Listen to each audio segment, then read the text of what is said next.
qu'est-ce que je nomme couple parental? Je parle du couple, ce que je nomme le couple parental extérieur. Ça veut dire le couple parental réel, Mathias et sa compagne, Clarisse et son mari, voilà, du couple parental réel, que je vais raccourcir après. Il manque le mot parental ici, hein, que vous allez retrouver après sous cette abréviation CPE. Mais comme on est dans un monde où on a tendance à chercher les solutions à l'extérieur, ça veut dire que si je parle du couple parental, si vous venez ici, ben c'est parce qu'il y a quelque chose à aller voir au niveau du couple parental, à élucider, à faire avancer. Et souvent, quand il y a des difficultés, on va chercher des solutions. À l'extérieur, ce n'est pas le terme juste, mais dans des actions extérieures plutôt. Ça veut dire je vais changer ci, je vais changer ça, je vais arrêter de faire ça, je vais faire autrement. Et nous constatons tous la limite des changements extérieurs. Donc je me suis intéressée au couple parental intérieur.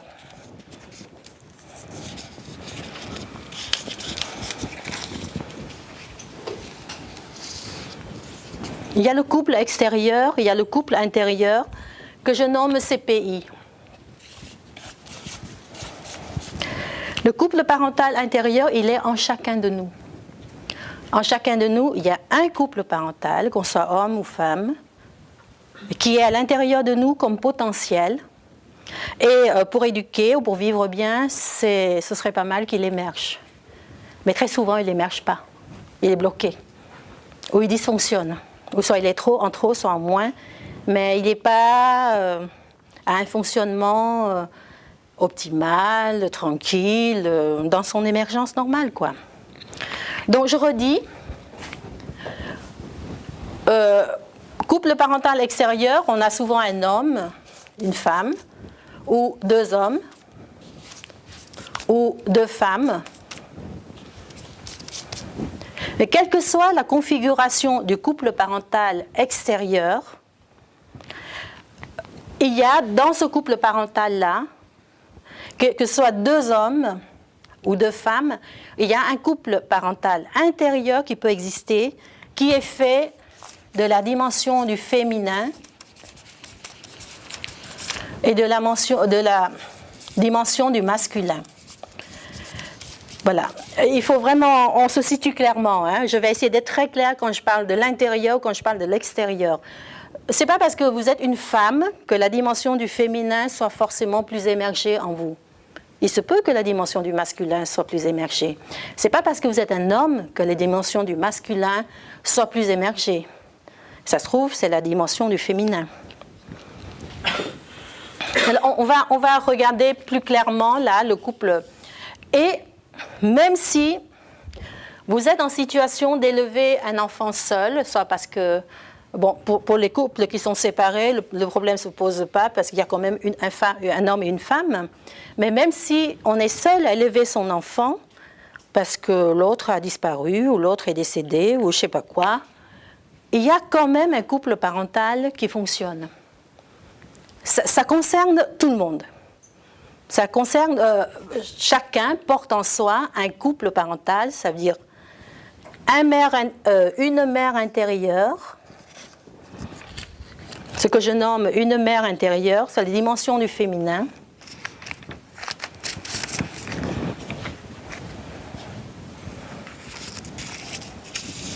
Il manque un E. C'est mon côté instit, ancien instit. On voit tout de suite les fautes. Et le père intérieur, c'est la dimension du masculin. Quelles sont les particularités, quels sont les attributs, comme on dit, de chaque instance? La mère intérieure représente l'accueil. Et je la mets en majuscule, exprès. Pas pour dire, ouais, les femmes, non, puisque un homme peut porter en lui une dimension féminine développée. Je mets en majuscule parce que sans cette dimension de la mère intérieure, sans cette dimension d'accueil, il n'y a rien qui peut se faire. J'insiste beaucoup. Il n'y a rien qui peut se faire. Ça veut dire que on regardera après le but de l'éducation. Sans cette dimension-là, il n'y a pas de déploiement, il n'y a pas de croissance, il n'y a pas d'équilibre, il n'y a pas d'harmonie. Il y a des choses qui dysfonctionnent, il y a beaucoup d'actions, parce que la dimension du masculin, du père intérieur, c'est la structure et l'action. Mais sans cette dimension d'accueil au premier plan, cette dimension-là de la mère, du féminin, de la mère intérieure qui accueille, ça veut dire qui enveloppe, qui manifeste sa présence aimante et d'acceptation inconditionnelle, c'est ça le sens de l'accueil.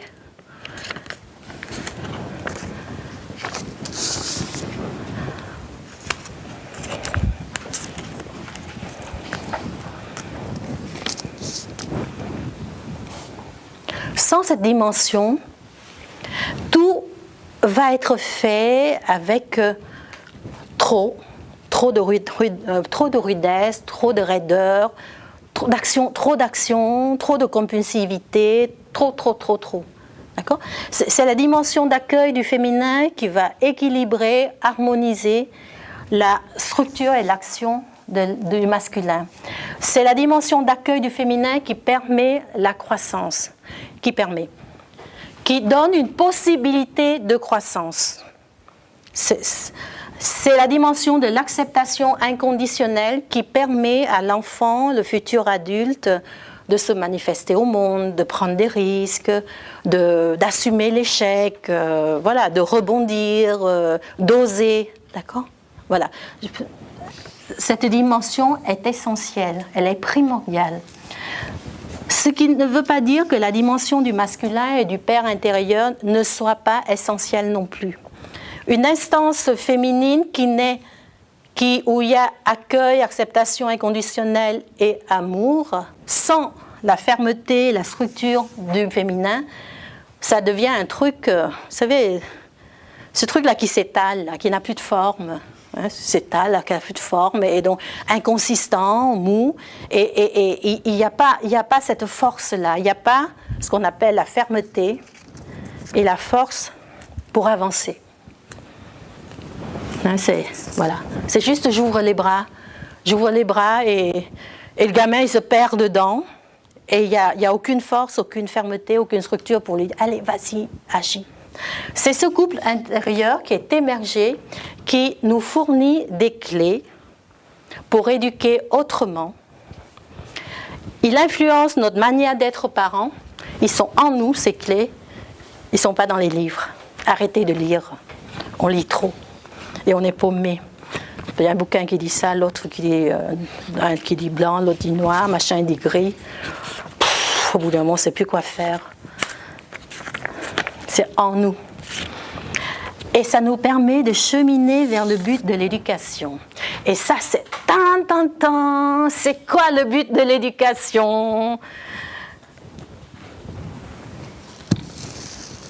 Quand j'ai fait ça, j'ai dit, je vais couper droit. Non, je ne vais pas couper droit, je veux couper comme ça, comme les pubs. Tu vois, des trucs, promotion, solde. Ça, c'est le but de l'éducation. Et je me dis, c'est l'étoile du sapin de Noël. Ça, c'est le sapin de Noël. Voilà. Ça vous va comme but ? Il y a un livre qui est écrit par Colette Portelance, qui est pas mal, que je vous invite à lire. Comment ? Je croyais qu'il fallait plus lire. Oui, mais il y a un ou deux livres, pas plus. Une sélection, qui s'appelle « Éduquer pour rendre heureux ».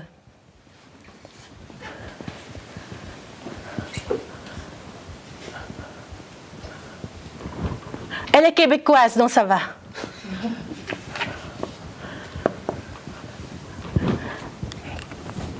On va voir le chemin pour y arriver. Le but de l'éducation, c'est la croissance. Ça va ? De la croissance de l'enfant, de l'éduquer. Alors, qu'est-ce qu'on appelle croissance ? Bon, il y a des trucs de croissance qu'on connaît. Il faut lui donner bien à manger pour qu'il grandisse correctement, pour que ses os se construisent, pour que son corps se développe harmonieusement. Il faut qu'il fasse du sport. Il faut qu'il arrive à passer de l'état d'enfant à l'état d'adulte, qu'il soit capable d'aller travailler, de gagner sa vie, trucs comme ça. On s'en occupe, dans notre société, on s'en occupe, je ne sais pas dire relativement bien, non, quand on voit l'alimentation. Mais bon, voilà, on s'en occupe, quoi. Voilà. Sauf que... donc, il faut l'amener de la dépendance à l'autonomie, tout ça, nous sommes d'accord, c'est vrai, il n'y a rien de nouveau ce soir. Sauf que, peut-être qu'il y a cette dimension-là. Voilà. Le but de l'éducation, c'est la croissance de la personne dans sa dimension affective et émotionnelle aussi. C'est d'aller de l'état de dépendance affective à l'état d'autonomie affective. Ça se passe des commentaires. Mais il n'y a pas que ça. Ça, c'est une partie de la croissance. Comment est-ce que je peux éduquer l'enfant, l'accompagner, pour qu'il puisse passer de l'état d'un enfant qui a besoin de la validation, de l'approbation, son estime de soi dépend de ses parents, des adultes référents. Comment il part de cet endroit-là de dépendance et comment il arrive à cette autonomie affective où sa validation dépend de lui, ne dépend plus de l'autre, son estime de soi, sa valorisation, sa sécurité affective dépend de lui et ne dépend de personne d'autre. Mais il n'y a pas que ça. Je mets ça. Je mets ça ici, là. Hop, hop, hop, hop, là. La croissance, ça veut dire aussi... En fait, c'est bien, parce que j'ai tendance à parler vite. Et ça m'oblige à ralentir. C'est super, je vais continuer comme ça. Ça veut dire aussi que l'éducation consiste à accompagner l'enfant pour que ce qui est en lui de potentiel, ce qu'il y a en lui de potentiel, puisse se déployer. Mais ça, c'était à la conférence du mois de mars 2017, Nourrir la motivation. Il faut que vous allez voir Eva et vous lui demandez de réorganiser cette conférence. Comment est-ce que... J'insiste là-dessus un peu parce que c'est pas, je ne vais pas développer ça ce soir, malheureusement, on n'a pas le temps. Mais il y a cette partie qui est importante, mais cette partie est aussi importante. C'est comment accompagner l'enfant pour que ce qu'il porte en lui de potentiel en venant au monde puisse se déployer pour qu'il devienne qui il est et pas ce qu'on veut de lui. Devient informaticien parce qu'il y a du boulot. Non. Je défends ça, je sais que c'est la crise économique. Mais s'il porte en lui du potentiel de chanteur, qu'il devienne chanteur. C'est ça aussi la croissance. Occuper sa place dans le monde, pas la place d'un autre. Pas une place parce que c'est plus sécurisant. Et ça, c'est un chemin de fou aussi, hein, ce qu'on propose à l'éduquer. C'est un chemin de fou aussi. Rien que ça, c'est déjà toute une affaire, là, hein, de passer de la dépendance affective à l'autonomie affective.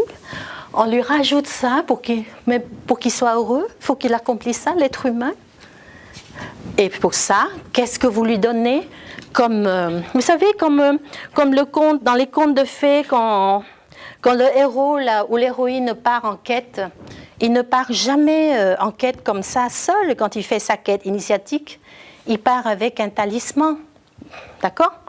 Un truc que la marraine fée ou le bon génie lui donne. Eh bien, moi, je propose qu'on lui donne comme talisman ça.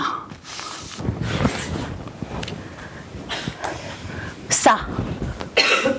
Ça, c'est le but ultime de l'éducation. Ça, c'est le but intermédiaire. Est-ce que je peux aider à l'émergence de son couple parental intérieur ? Est-ce que je peux aider à l'émergence du père intérieur et de la mère intérieure ? De la mère qui accueille quand c'est trop dur à l'extérieur, parce que ça, c'est des chemins très durs. Hein, occuper sa place dans le monde, avant que ça vous arrive, vous tombez bien des fois. Ça aussi, avant de devenir autonome, on verse bien des larmes.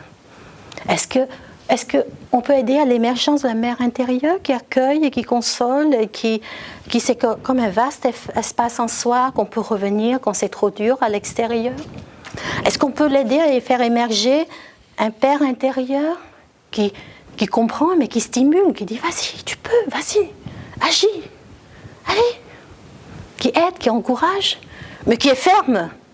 Ce père intérieur qui dit d'accord, c'est dur, mais vas-y. On peut donner ce qu'on n'a pas. Bonne question. Hein?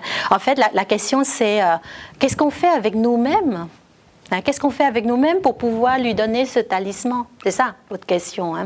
Qu'est-ce qu'on fait de notre couple parental intérieur à nous Donc, si vous posez cette question, c'est que vous avez conscience que, et je le dis parce que le mien a été comme ça aussi, vous avez conscience que le vôtre, il est bancal.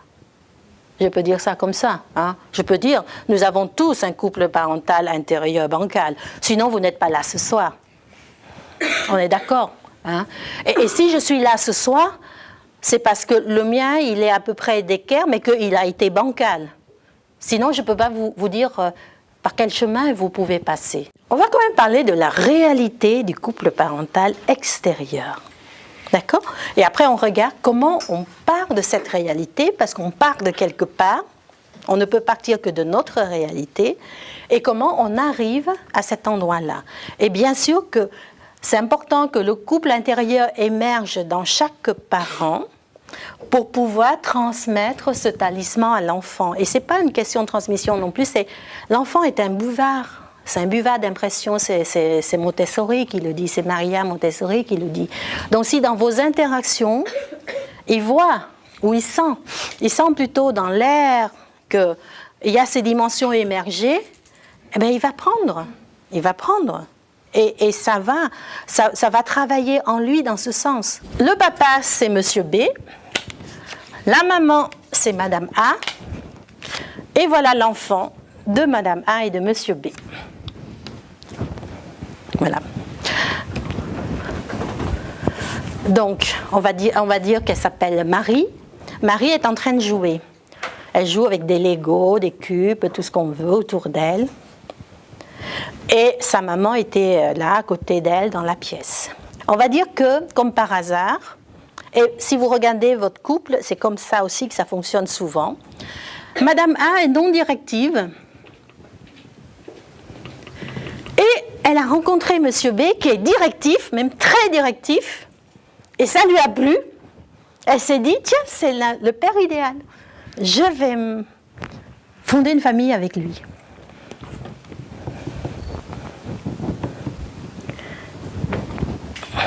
Et c'est là où si vous voulez, le thème du couple parental intérieur est le thème de la complémentarité, mais en même temps de l'opposition, hein, de caractères opposés, du féminin et du masculin, on le retrouve sans arrêt, concrétisé, illustré par des tempéraments, des caractères très opposés dans le couple et dans le couple parental. Et donc, Madame A, qui n'est pas directive, laisse sa fille jouer, trucs comme ça.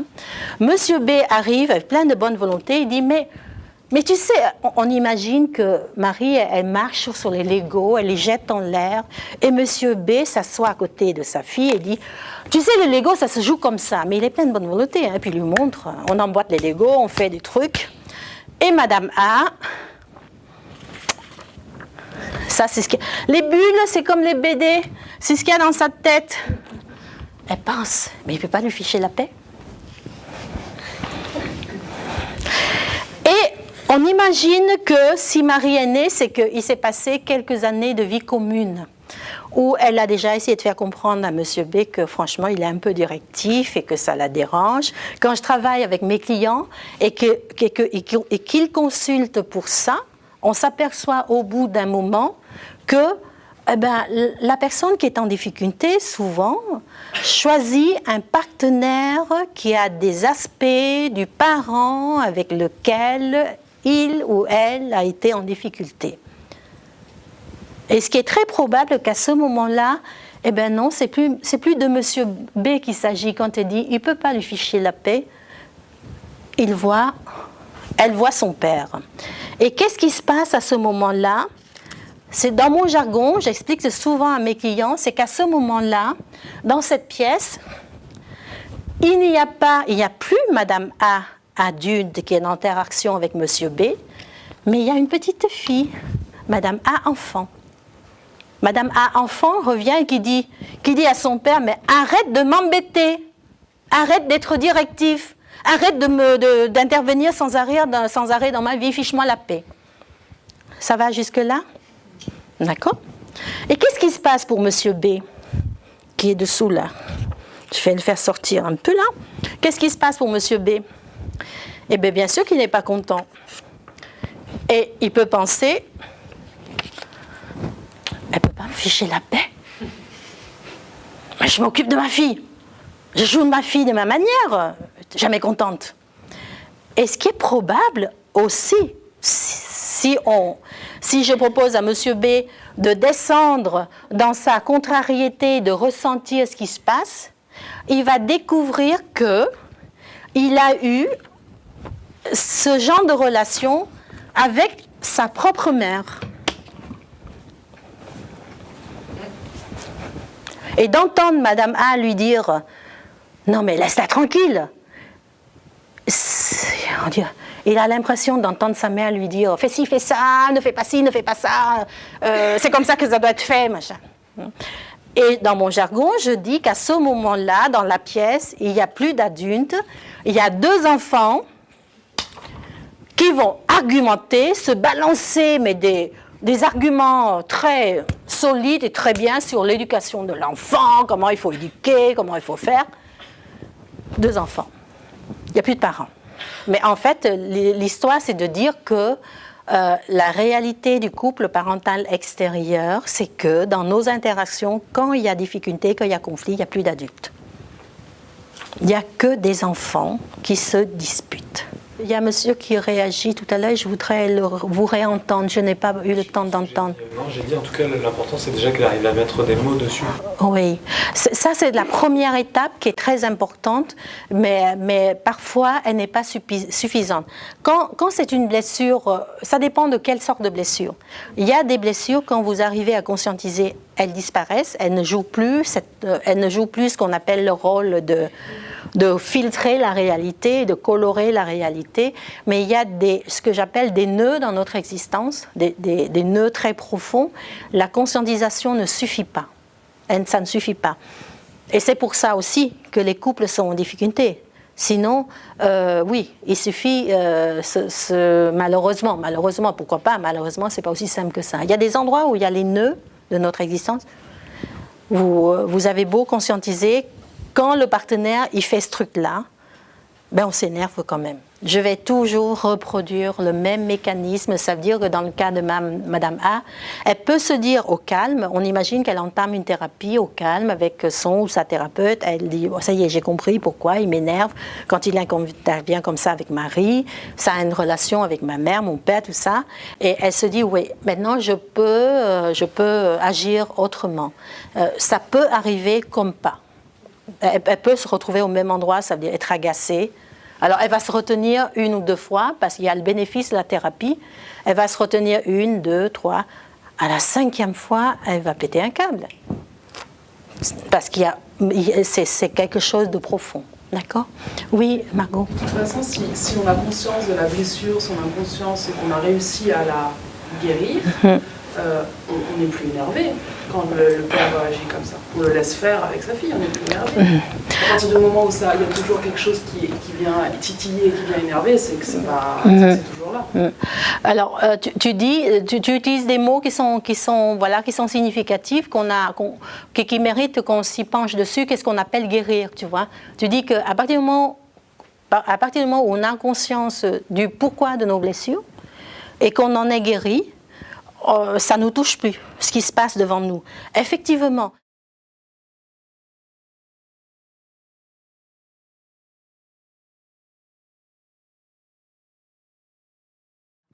Il y a un travail d'abord en direction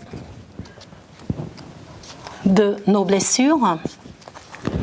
Ça veut dire quoi? Ça veut dire, on reprend Madame A. Quand Monsieur B fait comme ça, elle sent qu'il y a un truc qui monte. Vous savez, alors ça peut être une boule dans le ventre, la gorge qui se noue, truc comme ça, d'accord? Elle peut réagir, elle a le choix. Elle a le choix de réagir ou elle décide, bon maintenant je vais essayer d'interagir autrement. Et elle va accueillir sa blessure qui se manifeste par ce truc-là, qui se manifeste dans son corps, là, qui est douloureux, qui est difficile. C'est parce qu'il y a un truc qui se passe là qu'on se met à parler sur l'autre, pour que ça se calme. Si vous observez, vous verrez, chaque fois que vous parlez violemment à votre conjoint, c'est parce qu'il y a un truc très violent qui se réveille là-dedans, dans cet endroit-là. Vous voyez, comme une bouffée de machin, ou une boule dans le ventre tellement, ou une boule dans la gorge tellement énorme que ça fait mal. Et là, on a besoin de projeter à l'extérieur ce qui est difficile dedans pour l'évacuer. Donc, elle a le choix de continuer à faire comme ça, ou elle a le choix d'arrêter de projeter à l'extérieur et de rester avec son ressenti, d'accueillir ses blessures. Alors là, ça va prendre 5 minutes, mais c'est un travail de plusieurs mois ou de plusieurs années. Je vous le dis tout de suite, vous n'y arriverez pas demain. Ça veut dire quoi? C'est notre façon de dire, d'accueillir ses émotions. Si elle éprouve de la colère, ben voilà, elle reste là, elle accueille sa colère. C'est un travail en 2 directions. On va détailler ça, on va détailler plus. Je vous donne la 2e direction. Ce travail-là ne donne pas ses fruits. Ne donne pas ses fruits si vous ne faites que ça. C'est un travail en 2 directions. Ils sont complémentaires.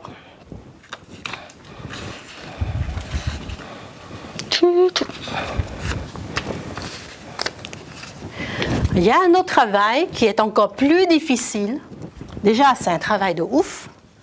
Mais ça, travailler ses pensées. Qu'est-ce que ça veut dire travailler ses pensées? Travailler ses pensées, ses croyances, ses attentes. Parce que le lieu du couple, c'est ça. On a un paquet de pensées, on a un paquet de croyances, on a un paquet d'attentes. Vous êtes d'accord? Personne ne me contredira. Hein? Par exemple, quand il fait ça, Monsieur B, qu'est-ce qu'elle peut penser? Elle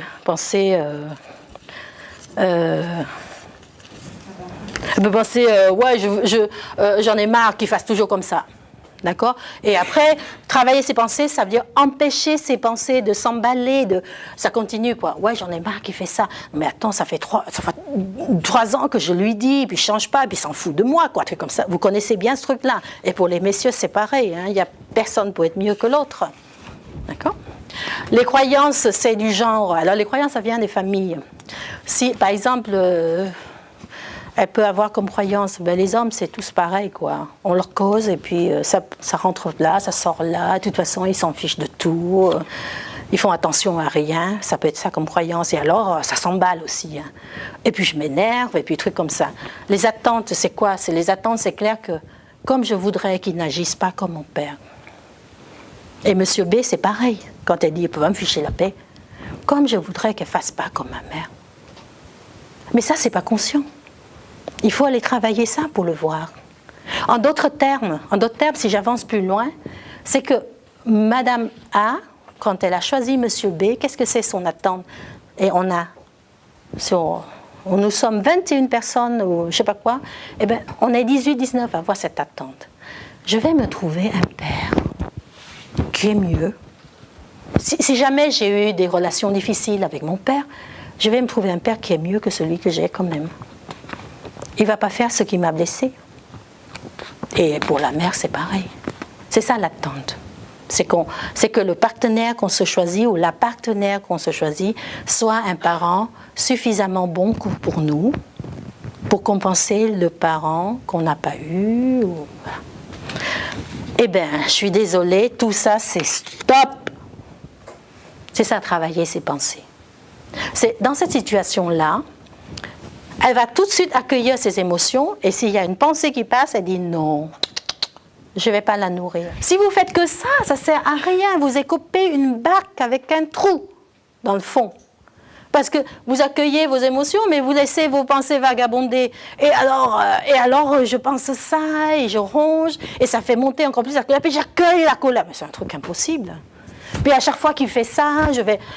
Et puis il faut que j'accueille la colère. Ou... Non, non. Si vous travaillez, c'est dans les deux directions. Ça c'est hyper dur. Mais ça, si vous ne réussissez pas ça, vous n'irez nulle part. Ça veut dire quoi? Accueillir ses pensées, accueillir ses émotions. C'est très méthodique, c'est très clair et très méthodique. Soit on le fait, soit on ne le fait pas. Vous pouvez prendre ça, mais puis vous pouvez essayer chez vous. Si vous le faites vraiment, je vous promets que dans 5 mois, vous trouverez un changement. Soit vous le faites, soit vous ne le faites pas, c'est tout. Accueillir ses émotions, ça veut dire reconnaître. Ouais, c'est vrai. Il se passe un truc en moi. Vous voyez, c'est arrêter d'être en deux eaux, on dit ça, être dans deux eaux, c'est ça? Entre deux eaux, ça veut dire, je sens qu'il y a un truc, mais je me barre dans mes pensées, et donc je ne sais pas vraiment ce qu'il y a. D'accord?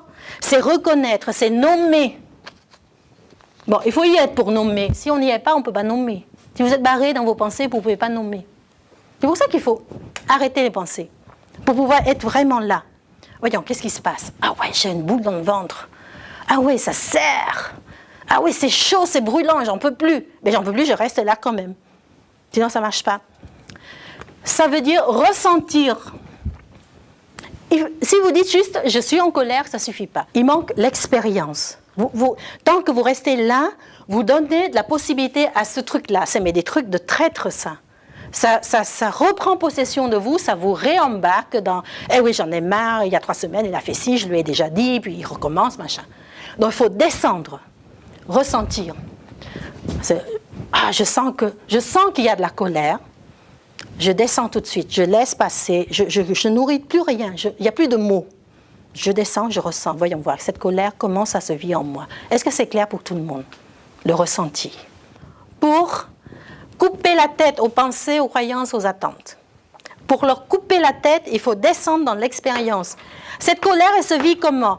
Ah, c'est comme s'il y a une oppression, vous voyez, c'est très concret. Ou la digestion, elle se vit comment? Le ventre qui s'ouvre. Vous sentez la différence dans le vocabulaire, le niveau de vocabulaire, hein? On est là, c'est un niveau plus abstrait, et là, c'est un niveau de description. C'est comme l'huissier. Vous faites comme un huissier qui entre chez vous. Il dit pas qu'il y a des meubles. C'est trop abstrait. Il dit, il y a une table. Elle mesure tant. Elle est en noyer. Elle est grande tant. D'accord? Les termes de description. Et si vous ne savez pas, vous venez en stage avec moi. Parce que ça s'apprend. Présence à soi. Dans les pensées, je me suis barrée. Vous êtes d'accord? Quand je commence à penser, là, je pense sur l'autre. Ce qu'il a fait, ce qu'elle a fait, ce qu'elle n'a pas fait, machin, je suis barrée. Je ne suis plus présente à moi. Il n'y a plus de présence. Quand je me barre dans les attentes, je suis retournée dans le passé.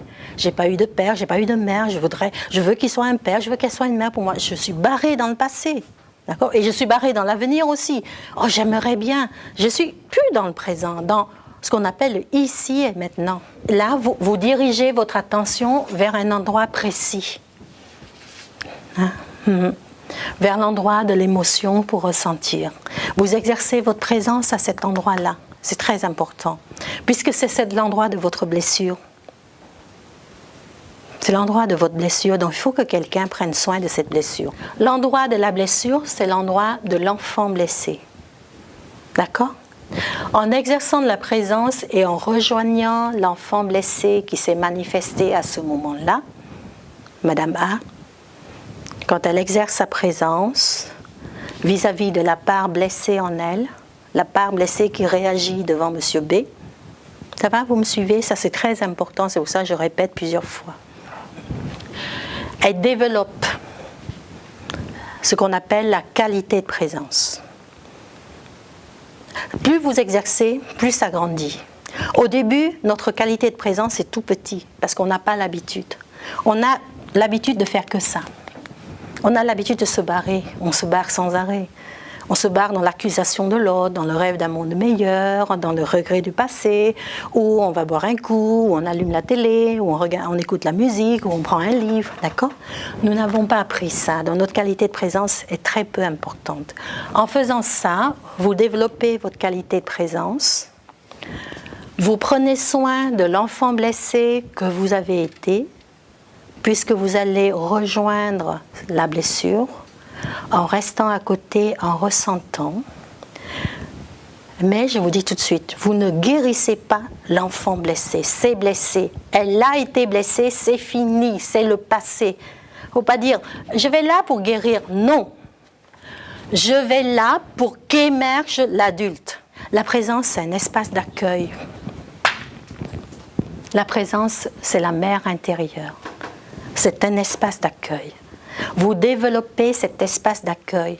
Et à force de développer la présence et l'espace d'accueil, vous permettez à l'adulte, qui est la mère intérieure, d'émerger. Donc, je dis le processus alchimique, c'est ce qu'on a cherché pendant longtemps, le procédé qui permet de transformer le plomb en or.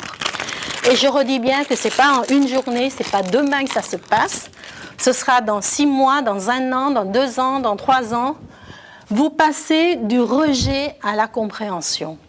Madame A qui est là, qui le rejette, si elle fait ça et que la mère intérieure émerge, ben à un moment, elle passe du rejet de son mari, elle passe du rejet de la situation à la compréhension. La compréhension, c'est la première étape de l'acceptation inconditionnelle. Avant d'accepter inconditionnellement, il faut comprendre. Qu'est-ce qu'elle comprend? Donc là, elle comprend ses blessures. Et ça, c'est une réalité, pas plus tard qu'avant-hier. J'avais un client qui a travaillé depuis un moment avec moi, qui me raconte un épisode avec sa femme. Donc, bien sûr qu'en cabinet, je travaille ça. Et il m'a dit, pour la première fois, ma femme, il s'est passé un truc, sa femme lui a parlé assez durement, ça l'a blessé, il est resté avec lui-même, voilà, il a fait ce travail-là, il a dit. Puis à un moment, j'ai vu sa souffrance. À un moment, j'ai vu pourquoi elle me parle comme ça. Et après, on en a discuté, et c'est fini. Ça, c'est pour moi, c'est un endroit important. Et cet endroit, il vient longtemps après ça. Il peut mettre des mois pour émerger. Je vois enfin la blessure de l'autre. Je vois pourquoi il ou elle fait ça. C'est vraiment un processus alchimique.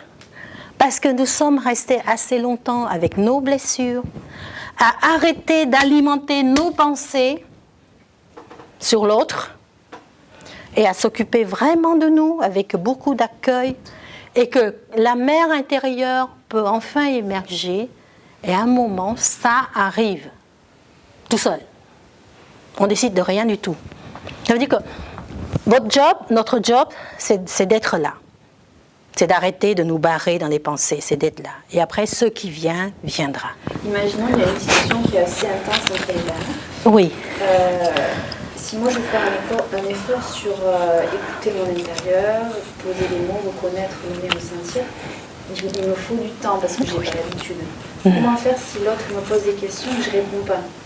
Parce qu'il faut que je me concentre sur moi-même. Comment ça se passe? Quelles sont les phrases à dire ou est-ce qu'il y a des choses où juste ne rien dire? Vous faites ce que vous pouvez. En fait, quand vous demandez... Oui. Quand vous me demandez comment il faut faire, j'entends derrière comment je dois faire pour que ça se passe bien, pour que ça se passe au mieux. Eh bien, vous faites ce que vous pouvez et ça se passe très mal avant que ça aille mieux. Ça se passe très mal, très mal. Le temps que vous partez de là et que vous arrivez là, il peut se passer 2 ou 3 ans où ça va très mal. Eh bien, c'est comme ça. C'est quoi le problème? Cet endroit de la compréhension donc, nous permet d'avoir enfin une vision juste des choses. Ça veut dire que je vois clairement que ma souffrance appartient à mon histoire. Je vois clairement que ces réactions viennent de ces souffrances. Et je vois aussi clairement, parce que ça, on ne le voyait pas vraiment non plus, tellement on est barré dans nos trucs, il faut qu'il change, il faut qu'elle change, il faut qu'il change. Je vois clairement combien mes tentatives de changer la personne sont vouées à l'échec. Il faut aussi arriver à cet endroit de voir ça, que de vouloir changer l'autre, c'est une tentative vouée à l'échec. Donc, si vous voulez arriver à cet endroit de la compréhension globale, souvent, enfin, j'arrive à prendre une décision. Vous voyez, à ces endroits-là, souvent, il n'y a pas de décision à ces endroits-là, juste c'est des réactions. Il fait ça, elle fait ça, ça m'énerve, je réagis. Il n'y a pas de recul, il n'y a pas de décision. Et je pense que vraiment, en tout cas, moi, ce qui m'a aidé d'arrêter de réagir, c'est de voir que, écoute, ça ne sert à rien de réagir. Tu vois bien, ça ne bouge pas. Arrête de réagir. On dit ça, l'erreur est humaine, persister est démoniaque ou infernale ou je ne sais pas quoi. D'accord ? Faites du neuf. Voilà. Et là, enfin, il y a une décision qui émerge. Et ça, c'est un truc qui interpelle l'autre. Quand vous avez l'habitude de que vous dites, là, non, c'est plus la peine. Mais tais-toi. Tais-toi. Il ou elle fait ça, mais tais-toi. Ne dis rien. Souvent, là, la décision... Mais, vous savez, il n'y a pas 36 000 décisions. Hein. Soit je le laisse, je la laisse, je m'en vais. Soit si je reste là, eh ben, je me tais. Si j'ai enfin compris que la blessure appartient à mon histoire, que ce qu'il fait, ça appartient à ses blessures, et que je vois bien que réagir, ça ne sert à rien, et que tenter de changer l'autre, ça ne sert à rien, c'est de l'énergie gaspillée, machin, eh bien, souvent, hein, la décision, c'est on se tait. Vous ne pouvez pas mesurer l'impact que ça a sur l'autre. Quand on a l'habitude que quelqu'un nous parle dessus, pas gentiment, quand on fait des choses, et là juste, il ou elle ne me dit plus rien, me laisse tranquille. Et c'est là où ça commence à bouger en l'autre. Tiens, qu'est-ce qui se passe? Tiens, il y a du changement. Et si la personne voit que votre changement est profond et réel, parce qu'on va vous observer, hein, est-ce que c'est vrai ou c'est une stratégie?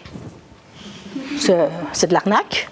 Ou est-ce que c'est vrai? Est-ce que c'est basé sur vraiment tout un chemin tracé depuis des années? C'est impossible de ne pas changer dans ce cas. Pourquoi?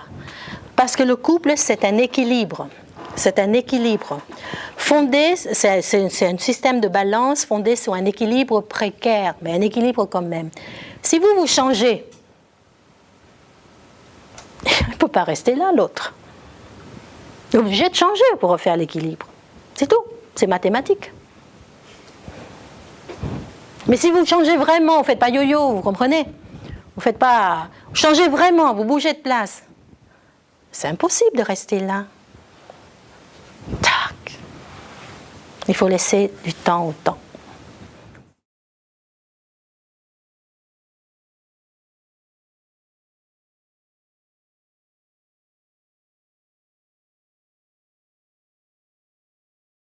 Quand tu arrives à faire tout ce chemin-là, tu deviens ton propre père et ta propre mère. Et tu prends soin de ta croissance.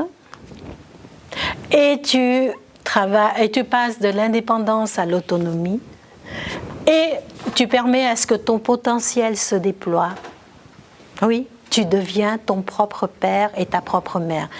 Parce que tu deviens ton propre père et ta propre mère, ton enfant verra aussi son propre père et sa propre mère émerger. Il n'y a rien à faire. Merci Margot. Merci, tu me permets de... Comme ça. Tu dis quoi? Mis à part les 3 ans où c'est difficile. Mis à part les 10 ans. On va compter large, les 10 ans. Après, c'est quand même une expérience incroyable de réussir et de se donner cette vie à deux. C'est que moi, des fois, quand je suis dans une crise, je me dis c'est incroyable qu'on arrive à tenir depuis toutes ces années.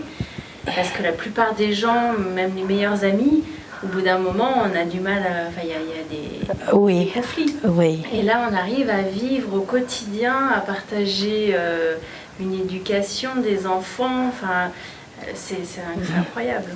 Qu'est-ce qui permet cela? Tu t'es jamais posé la question? Tu n'es pas obligé de le dire, mais je t'invite à te poser la question. Qu'est-ce qui permet cela? C'est les ressources, ça. On a des ressources pour le faire. Tu es en train de dire ça. Nous avons des ressources pour tenir. Et de les nommer, ça permet de les utiliser encore mieux. C'est comme si tu as un compte en banque, tu as de l'argent, mais tu ne sais pas. Si tu dis « j'ai tant d'argent dans la banque », ben, tu vas mieux l'utiliser. Voilà. Nous avons des ressources pour évoluer, pour tenir, pour vivre ensemble, des trucs comme ça, même si c'est difficile. Nommons-les. Qu'est-ce qui permet de tenir? Chacun pour soi, hein.